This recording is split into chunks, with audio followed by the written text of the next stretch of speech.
Beautiful children that I'm in love with. I have a son who is 14 years old now. I cannot believe it. Thank you.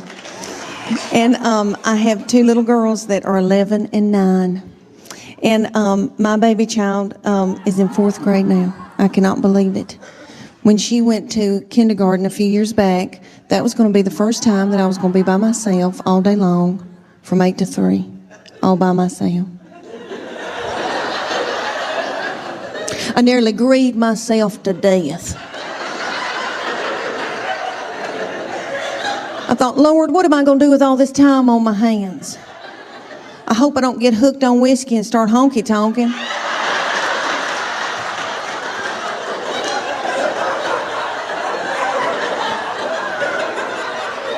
About 3 weeks into kindergarten, I was like, it's your birthday, Now I ain't gonna get a pap smear without somebody sitting on my head.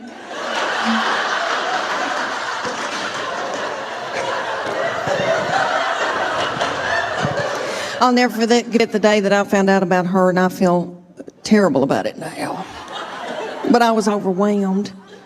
I knew something wasn't right. I didn't feel good. I thought, oh my gosh, surely I'm not pregnant this quick, this soon. And you know when you gotta know something, you gotta know it right then. I had no right then.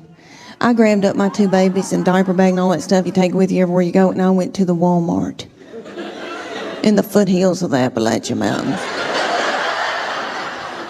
And I bought an EPT pregnancy test, and I took it in the stall at Walmart. And I tinkled on it. And my 3-year-old boy looked at me, he said, "What, is it positive?"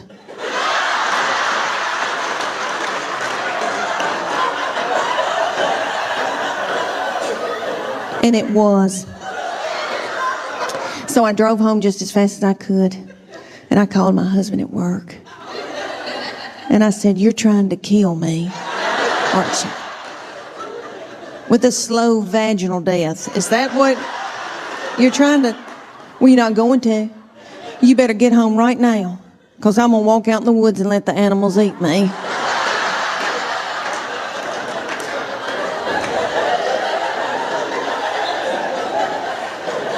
But let me explain to y'all why I was so torn up.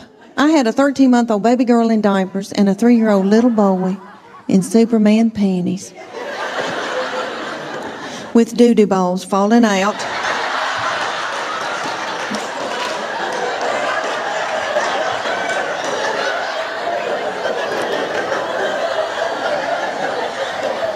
At the grocery store. I thought, oh my Lord, did anybody see that? I don't have anything in my purse to pick it up with. Is some little child gonna think it's a milk dud?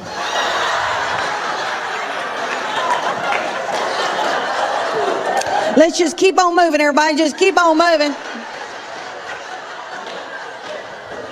But God knew better than I did, because she's been a doll baby, but she's ruined. And I know I'm the one who did it. I was tired and beat down.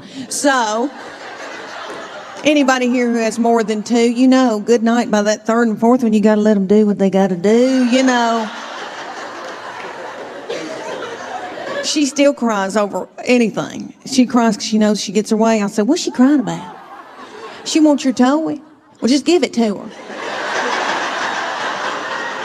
I can't deal with it.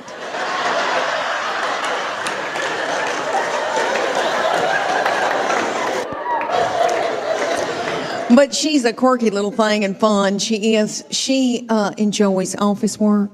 And for Santa Claus this past Christmas, she wanted a filing cabinet. And that's what she wanted. And she likes, you know, big tape dispensers and all that kind of stuff. And in our house, she has offices set up all over our house. And she's always talked to herself. And we like to sneak and watch her, because she'll be doing office work.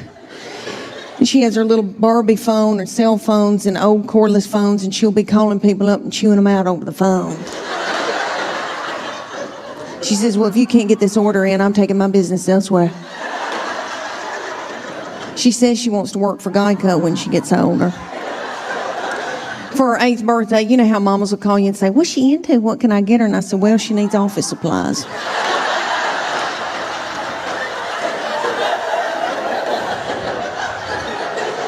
My oldest daughter has turned 11, and she's in 6th grade in middle school. And I can tell that puberty is beginning with her. She's crazy. And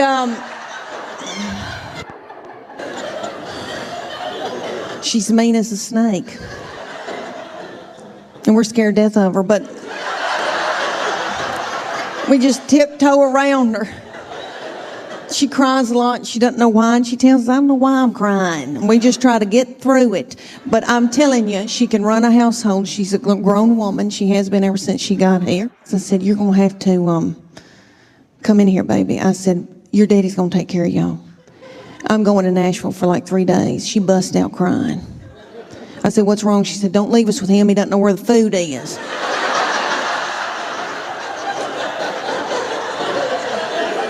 I said, well, that's why you're in charge. And she is. God love her. But my girls are emotional, and I don't mean to talk about them because I love them, and I know they'll visit me in the nursing home. But they are lunatics. My husband says they're psycho, and they need therapy. And I'll give you all an example. I can be in the pickup line at school, and this has happened when they were in 1st grade, and it happens every day when I pick them up at school now. I'm sitting in the pickup line, and I can see them come out, and they are in a good mood.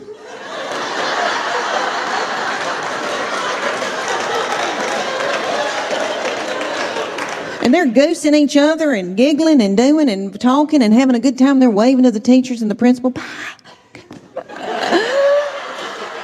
See you tomorrow. Okay. Then they come over to my vehicle. Get in. Shut the door. My 11-year-old take her backpack and sling it and hit me in the back of the head with it. Every day she says something like this. I'm starving to death. You don't have a piece of cheese in this car?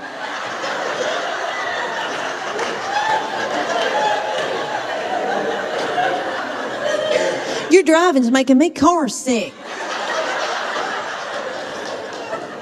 I hate her. Why'd you have her? And then my baby will be sitting up there in a daze. She'll be going, Mama, Mama, Mama, Mama, Mama, Mama, Mama. What? Mama, Mama, Mama. What? I'm listening. She asked me some of the craziest things. One day she said to me, did Jesus ever have head lice?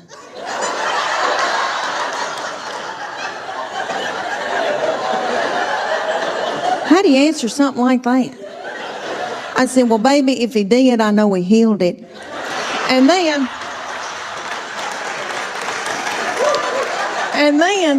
my girls would be whipping each other in the back seat and telling each other how bad they hate each other and they wished each other were dead. And then my sweet boy will come out.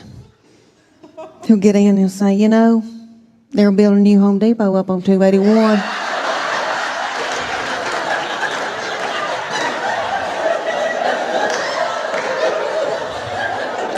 Just as happy-go-lucky.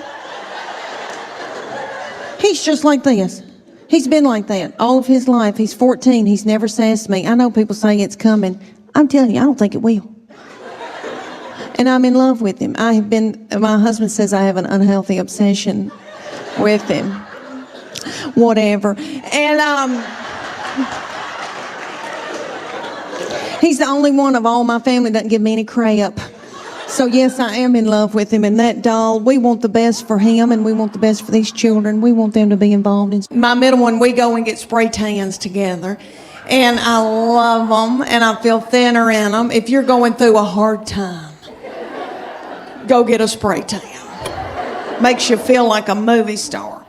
Okay, well, we went the other night, and this is the difference for you young mamas out there, like women going like in your 20s and 30s and even in your 40s when you still are, have life left in you. Okay, There's something happens to you when you're in your 50s, and it is wonderful. You don't care, okay?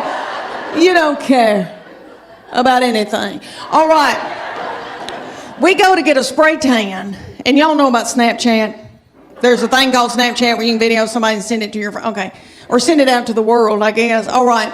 I'm completely naked with a plastic bag on my head. In the spray tanning thing, and it's like a car wash. It does this. And then you do. And then you do.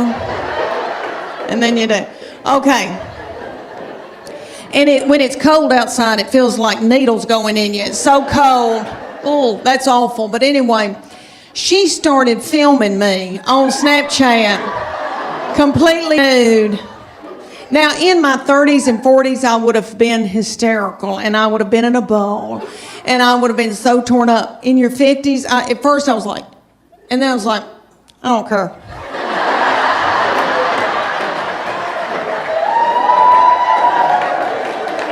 I think I may have gone. I don't care. I don't care. It's a wonderful feeling. I hope y'all can all get to that one day where you don't care. Honey, it's wonderful. I just don't care. Okay.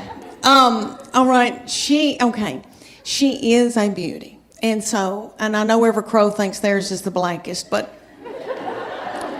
she's always had a bunch of boys coming around wanting to date her. So there was one that came around, and he was a player. Do y'all remember that? Player? Remember? So the young people call it player. My husband's not a player. He doesn't chat at all. So he never sweet talked me, or, he's not that way. Solid, though, solid. I've got good health insurance. But, he is never, charmed, not that kind of man. Okay. Well, she had this one coming around. He was a charmer. He was a player. And so he would say to me things like, Miss Morgan, you look beautiful. And I'd be like,